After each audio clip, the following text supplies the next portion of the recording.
இந்த குழந்தைகளில் கிட்டத்தட்ட 80% வந்து நீங்கள் என்னத்தான் ரோல் மாடலாக எடுத்துக்கணும். சூர்யா கார்த்திங்கிறவங்க சிவகுமார்ங்கிற நடிகனுடைய பிள்ளைங்க. ஆனால் நான் வந்து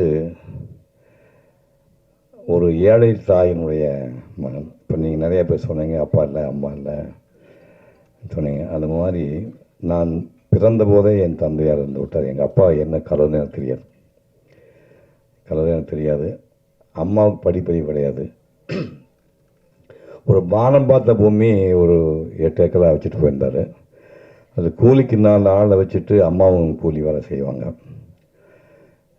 பருத்தி செடி எத்தனை பேர் பார்த்துருக்கீங்க? கிராமப்புறத்துக்கு வந்து கை விட்டு காட்டுங்க. பருத்தி செடி, அந்த பருத்தியில் வந்து எங்கள் காலத்தில் கருங்கண்ணி கம்போடியான்னு 2 குரூப் இருக்கும். கருங்கண்ணிங்கிறது செம்மண் நிலத்தில் விளையக்கூடியது, கம்போடியாங்கிறது கரிசல் மண்ணை விளையக்கூடிய ஹைடெக்கு பருத்தி. அது இந்த செம்மணத்தில் கருங்கண்ணி வந்து பருத்தி எடுத்து முடிஞ்ச உடனே அந்த காஞ்ச போன அதுக்கு வேலை மாறு, பருத்தி மாறுன்னு சொல்லுவாங்க. அதை வந்து மனுஷங்க தான் பூமியிலேருந்து பிடுங்கி எடுக்கணும். ஒரு 6-7 பேர் வந்து அதை கூலிக்கு பிடுங்கிட்டு இருக்கும்போது எங்கள் அம்மாவும் கூட போய் பிடுங்குவாங்க. அதை சாயங்காலம் வரைக்கும் நீங்கள் பார்த்தீங்கன்னா ரஃபாக கணக்கு போடும்போது ஒரு 10,000 பருத்தி மாற நீங்கள் சாயங்காலத்தில் எங்கள் அம்மா பிடுங்கி ஆகணும். பிடுங்கினா ஈஸியாக வராது. முக்கி பிடுங்கி எடுக்கும்போது 10-15 பிடுங்கும்போது லேசாக அது சிவப்பு கலராகி கொஞ்சம் நேரமாகி மத்தியானத்துக்குள்ளே இது தோல் உறிஞ்சிடும். முதல்ல கொப்பளமாகி உள்ள மாட்டுறதுக்கு அப்புறம் அதே உறிஞ்சிடும். நான் பல தடவை என் தாயாரை மாலையில் போய் பார்க்கும்போது வெள்ளை துணி சுற்றிட்டு இருப்பாங்க. அந்த துணியை பிரித்து காட்டினா உள்ளே வந்து சேப்பாக திட்டிருக்கும். அந்த துணியை ஃபுல்லாக எடுத்தால் ரத்தம் வந்துட்டுருக்கும். இப்படியெல்லாம் வேலை செய்த என் தாயாரை நான் கண்ணால் பார்த்தவன். பஞ்சம்னா அவங்களுக்கெல்லாம் என்னென்னு தெரியாது. பஞ்சம்னா உணவு தான், எதுவுமே விளையாது. அந்த காலகட்டத்தில் ஒட்டக பால் பவுடர் கொடுப்பாங்க. ஒட்டக பால் பவுடர் சாப்பிட்டவங்க யார் இருக்கீங்களா? அங்கே யாராவது கை தூக்க முடியுமா? ஒட்டக பால் பவுடர் இங்கே கல்யாணி ஒருத்தருக்கார். ஒட்டக பால் பவுடர் ஒன்று கொடுப்பாங்க. அதை வந்து ஹாட் வாட்டரில் போட்டு கொஞ்சம் சர்க்கரையும் போட்டு குடிக்கும்போது அந்த கவிச்சு வரும். அந்த ஒட்டகத்தோடைய நாத்தம் வராது. நான் குடிச்சிருக்கேன் ஒட்டக பால் பவுடர். இதுக்குமே வசதி இல்லாதவங்களுக்கு ஆத்தோரம் கற்றாழைன்னு கிராமப்புறத்தில் மக்களுக்கு தான் தெரியும். கற்றாழையில் அந்த இலைகளை வெட்டிட்டிங்கன்னா கீழ்ப்பு அடியில் வந்து ட்ரங்க் இருக்குது, அடி மரம் இருக்கும். மரத்தில் கடப்பாறையை போட்டு நம்பினீங்கன்னா உள்ளே வந்து ஒரு யானையோட தந்தது கலர், ஒரு வெண் பழுப்பு கலரில் கிழங்கு வரும். அந்த கிழங்குல வந்து இவ்வளோ, இது பேர் குதிர்னு பேர். மொடாங்கிற சிறுசாக இருக்குது, பெருசாக இருக்குது, பேர் குதிர்னு பேர். குதிருக்குள்ளே ஒரு பாதி குதிருக்கு வந்து கட்டி அதை போட்டுட்டு கொட்டையை நீக்கி நார் வச்சு இவ்வளவு புளியை உள்ளே போடணும். அதுக்கப்புறம் கருப்பட்டி வந்து தட்டி ஒரு 10-20 கருப்பட்டி வட்டு அதை தட்டி உள்ளே போடணும். போட்டு ஒரு பாதி குதிருக்கு தண்ணி ஊற்றி 24 மணி நேரம் இறைச்சிங்கன்னா அந்த பழுப்பு கலரில் உள்ள அந்த கிழங்குல வந்து இந்த புளியோட எசன்ஸும் கருப்பட்டி எசன்ஸ் சேர்ந்து திருநெல்வேலி அல்வா கலர் இருக்கும். இதை வச்சு பார்த்தீங்கன்னா திருநெல்வேலி அல்வா மாதிரியே இருக்கும். சாப்பிட்டிங்கன்னா 2 ஹவர்ஸில் லூஸ் மோஷன் போகும். இதையெல்லாம் நாங்கள் சாப்பிட்டு பார்த்துருக்குறோம். படுத்துட்டு இருக்கும்போது திடீர்னு எனக்கு சாப்பாடுன்னா, எங்கள் காலத்தில் சாப்பாடெல்லாம் தினம் சமைக்கிறதுலாம் கிடையாது. காலையில் முந்தின நாள் செஞ்சு பழைய சாதம் இருக்கும், சோளச்சோறு இருக்கும். அடிப்பத்தினா அதுக்கு இப்போ சீவச்சோறு சொல்லுவாங்க. சீவச்சோறுக்கு ஒரு சின்ன பீஸ் போட்டு பால், எப்படி மாடு இருக்கனால தயிர் கிடைக்கும், தயிரும் சீவச்சோறு போட்டு தான் நான் அந்த ஒரு 6-7 ஆண்டுகள் பள்ளிக்கு போகும்போது காலையில் சாப்பிடுவேன். அப்புறம் தாங்க முடியாமல் ஒரு இடத்துல எங்கள் அம்மாக்கிட்ட பொங்கச்சோறு போட முடியாமல் நீ எதுக்காக நீ பெற்ற அப்படின்னு கேட்டேன்.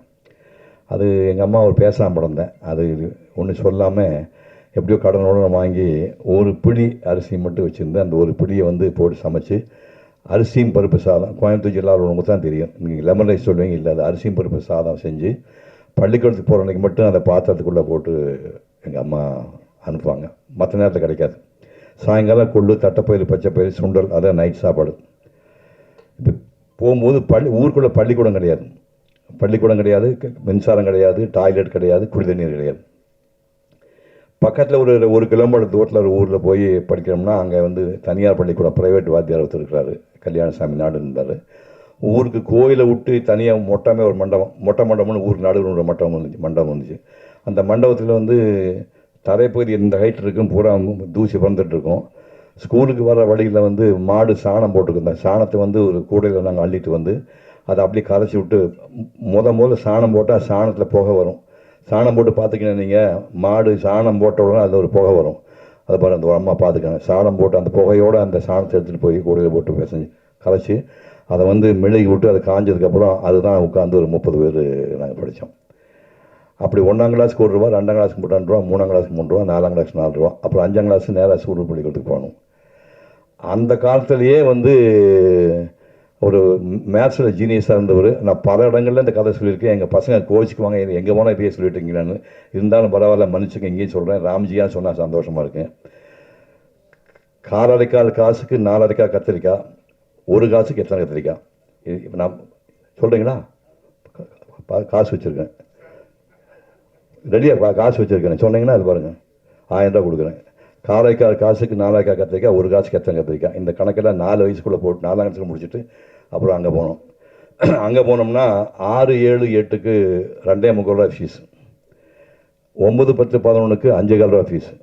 இப்போ வரும்போது அதுக்கு டோட்டல் பண்ணி பார்த்தேன், 365 ரூபா 50 பைசா. எனக்கு வந்து எஸ்எஸ்எல்சி முடிக்கிறதுக்கான செலவு 365 ரூபா 50 பைசா. இப்போ கார்த்தி பையனை ப்ரீகேஜி சேர்த்து 2.5 லட்சம் ரூபா கேட்குறாங்க. கற்பனை பண்ணி பாருங்கள். பைத்தியம் முடிச்சுதான் நினச்சி பாருங்க. 365 ரூபா 50 பைசாவில் நான் ஸ்கூல் பையனில் முடிச்சிட்டேன். அங்கே ஒரு கிளைமாக்ஸ் வந்தது. எஸ்எஸ்எல்சி படிக்கும்போது அம்மா பழக்கம் போல் காடு கடையில் வேலை பார்த்துட்டு இருக்காங்க. 5.25 ரூபா ஃபீஸ் மாதத்துக்கு கட்டியாச்சு, மந்த்லி ஃபீஸ் கட்டியாச்சு. ஒரு வாரம் கழிச்சு தலையை சொல்லிச்சு, என்னடான்னு கேட்டாங்க. 11 ரூபா 50 பைசா. இது என்ன இளவு அப்படின்னாங்க. இது வந்து பப்ளிக் எக்ஸாம் எழுதணுமாம்மா, பொது பரீட்சையாமா, அதுக்கு உயர் எடுத்துருவ நீ அப்படி கொடுத்துட்டு அதுக்கு ஒரு 11 ரூபா 50 பைசா பேரண்ட்டு கட்டி கொடுத்தாங்க. பேங்க்கெல்லாம் கிடையாது, சட்டிக்குள்ளே வந்து ஒரு மஞ்சள் துணி சுற்றி வச்சுருப்பாங்க, அதை எடுத்து 50 கொடுத்தாங்க. அப்புறம் ஒரு வாரம் கழிச்சு போய் பின்னாடி கை கட்டி நின்னேன். இப்போ என்ன மாப்பிள்ளை வந்து நிற்கிற, என்ன விஷயம் அப்படின்னாங்க. இல்லை இந்த 6, 7, 8, 9, 10, 11 இப்போ இந்த 5, 6 வருஷம் படித்தா பசங்க ஒரு 20 பேர், பொண்ணுங்க ஒரு 5, 6 பேர், பள்ளிக்கு டீச் பண்ண வாத்தி ஒரு 6, 7 பேர். ஒரு ஸ்வீட்காரன் காப்பியில் ஒரு குரூப் ஃபோட்டோ ஒன்று எடுத்துக்கணும். 5 கொன்னே போடுவேன். 5 குழந்தைங்க வந்துச்சு, ஒன்றா செத்து போச்சு. ஒரு பையன் செத்து போச்சு, பொண்ணு செத்து போச்சு, ஒன்றா பிள்ளைகள் செத்து போயிட்டான்.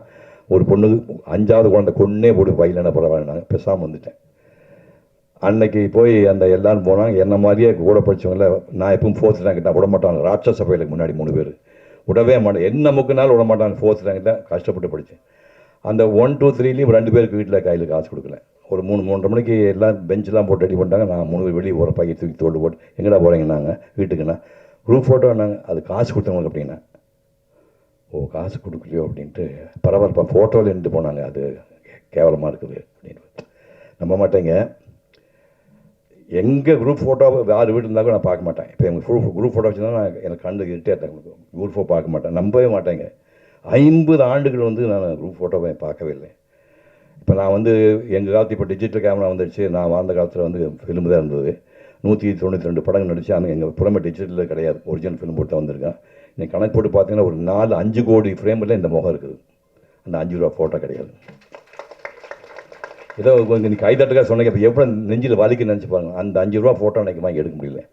அப்புறம் காதம் எப்படி கேள்வி பண்ணுச்சுன்னா, அதுக்கப்புறம் இப்போ 2057 விட்டு 50 ஆண்டுக்கு அப்புறம் அதே ஸ்கூலுக்கு விஜய் டிவிக்காரங்க வந்து மீண்டும் படிக்க போகிறோம் வாங்க சார்னு கூட்டிகிட்டு போய் அதே ஸ்கூலை தேடி உயிரோட வந்து 7 பசங்க 5 பாட்டி ஆகிட்டாங்க. 4 பிள்ளைங்க பாட்டிமா. நான் தாத்தா தானே, ஒரு 4-5 பாட்டிமாருங்க கூட படித்தேன். வாத்தியார் 4 பேர் எல்லாம் வச்சு அதே பெஞ்சு இருக்குது, பழைய பெஞ்சு கிராக் விட்டுருந்து. அதே பெஞ்சை போட்டு அதே இடத்துல ஒரு ஃபோட்டோ எடுத்து வச்சுருக்கேன். நான் இப்போ அந்த ஃபோட்டோ வச்சுருக்கிறேன். அதுக்கப்புறம் என்ன பண்ணேன்னா, ஒரு சிஇஓ அதிகாரி சொன்னார், கவர்மெண்ட் பள்ளிக்கு காசு யாரும் கொடுக்க மாட்டாங்க. கல்யாணி சார் தெரியும், ப்ரைவேட் பள்ளிக்கு நிறையா கேபிடேஷன் ஃபீஸ் வாங்குவாங்க, கவர்மெண்ட் பள்ளிக்கு காசு கிடைக்காது. நீங்கள் படித்த பள்ளி உங்கள் மாதிரி முக்கியமான நீங்கள் தத்தெடுத்துட்டா அந்த பெரிய புண்ணியம் கிடைக்கும் பாருங்க. அந்த வினாடியே இந்த பள்ளியை தத்தெடுத்துக்கிறோன்னு சொல்லி தத்தெடுத்து ஊராக போய் 26,000 ஒரு மீட்டிங் கூப்பிட்டா 25 பில்லு நேரம் அவங்க ட்ரஸ்ட் கண்டு பண்ண சொல்லி நானே ரெடி பண்ணி இப்போ வந்து அந்த ட்ரஸ்ட்டில் வந்து 30 லட்சம் ரூபா சேர்த்து வச்சு 10 நாளைக்கு முன்னாடி இந்த பொண்ணு எங்கடாது ப்ரைஸ் வாங்கிச்சு, எங்கள் ஊர் பொண்ணுங்க, இந்த பொண்ணு சூலூர் பொண்ணு அதான் அவனுக்கு வாங்க, அந்த பொண்ணை வந்து ப்ரைஸ் வாங்கியிருக்கு. 1.5 லட்சம் ரூபா இன்ட்ரெஸ்ட் வருது, 30 லட்சம் ரூபா பேங்க்கில் போட்டு 14ஆவது ஆண்டு பரிசு கொடுத்துருக்கேன். இதெல்லாம் எதுக்காக சொல்ல வரேன்னா, எங்கே பிறந்தேன், நீங்கள்லாம் என் மகள் பேரன் பேத்தியெல்லாம் கிடையாது, நீங்களாம் நம்மளாம் ஒரே ரத்தம், நம்ம ஒரே ரத்தம். நீங்கள் நினச்சிங்கன்னா சிவகுமார் ஒன்றுமே இல்லை, சிவகுமார் சாம்பிள், நீங்கள் வந்து உங்களுக்கு இமயமலை இருக்குது, இமயமலை உங்களால் தொட முடியும். ஒரே விஷயம், கல்வி. அந்த ஒரு 11 பேர் படிக்க ஆரம்பித்து நான் ஒருத்தன் தான் ஒரு தெப்பு தேடி வெளியே வந்தேன். அந்த கல்வி தான் எனக்கு காப்பாற்றிட்டு. கல்வியும் ஒழுக்கமும். காப்பாற்றிப்பட்டு 68 வருஷம் ஆகுது. கை தூக்குங்க, காஃபி சாப்பிடாம கை தூக்குப்பா, ₹1 இருக்க மாட்டேங்க, தூக்க பரவாயில்ல, 2 மணி கை தூக்குறானுங்கடா. அடடா அடா மகனே ராஜா, காஃபி வீட்டில் போட்டுல இல்லையா, அப்படி வா, போட்டு கொடுத்து சாப்பிடாம தான் பெரிய ஆள் பிருந்தாசாரி சொல்லியா, போட்டு கொடுத்து காப்பிட்டு 1958 அப்புறம் இது வரைக்கும் நாக்களுக்கு படல. அப்போ எதுக்கு நம்ம காஃபியே சாப்பிட்டேன்னா தண்ணி அடிப்போமா, மொத்த சமாதானம் பண்ணுவோமா? கல்வியும் ஒழுக்கமும் தான் உங்களை இமயமலை உச்சியில் உட்கார வைக்கும். நன்றி, வணக்கம்.